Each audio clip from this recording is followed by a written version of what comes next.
Bienvenue à tous, ravi de vous retrouver pour une nouvelle semaine d'actualité. Et aujourd'hui dans l'actualité, un mot-clé, le mot couronne. Couronne sous cloche, couronne émaillée ou couronne perdue, on fait le point tout de suite dans Café Presse.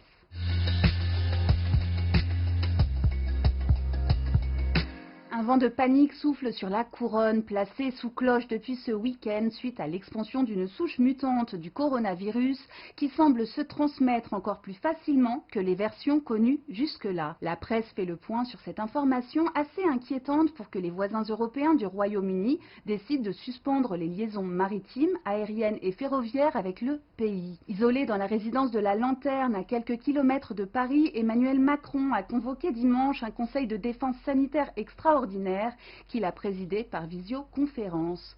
Malgré tout, Matignon se veut rassurant, ce variant génétique ne semble pas entraîner à ce stade des connaissances une gravité accrue ou une résistance au vaccin. On précise également que le fait que cette souche soit plus contagieuse n'a pas été démontré à ce stade. Dans son édito, la journaliste Alexandra Schwarzbrod de Libération appelle également à ne pas céder à la panique.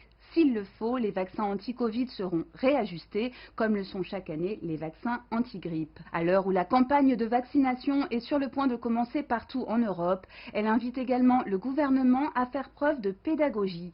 L'urgence est de désamorcer les inquiétudes légitimes face aux vaccins et surtout face à la rapidité avec laquelle il a été mis au point. Objectivement, la situation ne serait-elle pas plus angoissante si les scientifiques avaient fait chou blanc, s'interroge la journaliste, s'il n'existait aucune parade au virus?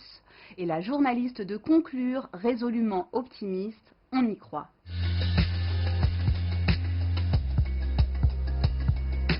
Juste en face du Royaume-Uni, on fêtait ce week-end le sacre d'une enfant du pays, Miss Amandine Petit en anglais et Miss Normandie en France, qui s'est vue remettre la couronne de Miss France samedi soir. Originaire de Caen, où elle vit toujours avec ses parents, la jolie blonde aux yeux bleus fait la une des quotidiens régionaux. Mais aujourd'hui dans la presse, on parle autant de sa première dauphine, Miss Provence, April Benayoum, qui vient lui voler la vedette, non pas en raison de la longueur de ses jambes, ni de son tour de taille, ou encore de la couleur de ses yeux, mais en raison de ses origines. Après avoir déclaré lors de la vidéo de présentation que son père était israélien-italien, la jeune participante a été la cible d'injures antisémites sur les réseaux sociaux. À la une de la Provence, Franz-Olivier Gisbert dénonce le retour de la bête immonde, citant le dramaturge Bertolt Brecht, qui écrivait alors que le Troisième Reich était à son apogée, « Le ventre est encore fécond, d'où a surgi la bête immonde ».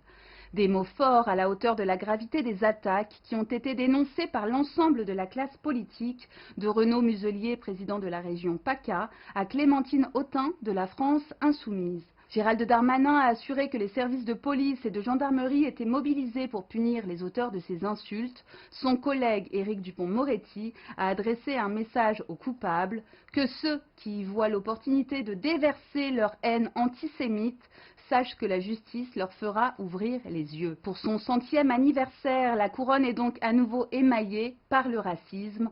On est décidément bien loin d'un conte de fées.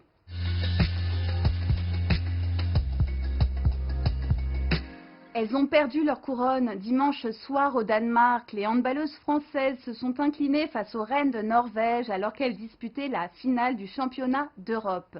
La presse salue néanmoins le parcours de cette équipe à l'instar de Libération, pour qui les joueuses ont malgré tout engrangé des certitudes pour la suite, et notamment pour les Jeux Olympiques de Tokyo qui se tiendront l'été prochain.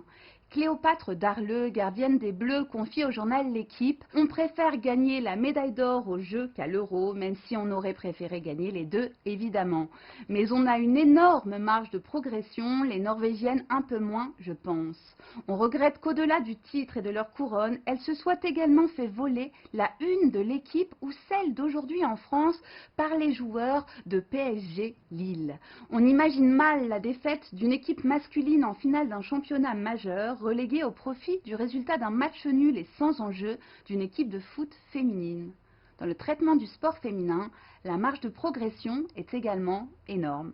Bonne journée à tous et à demain.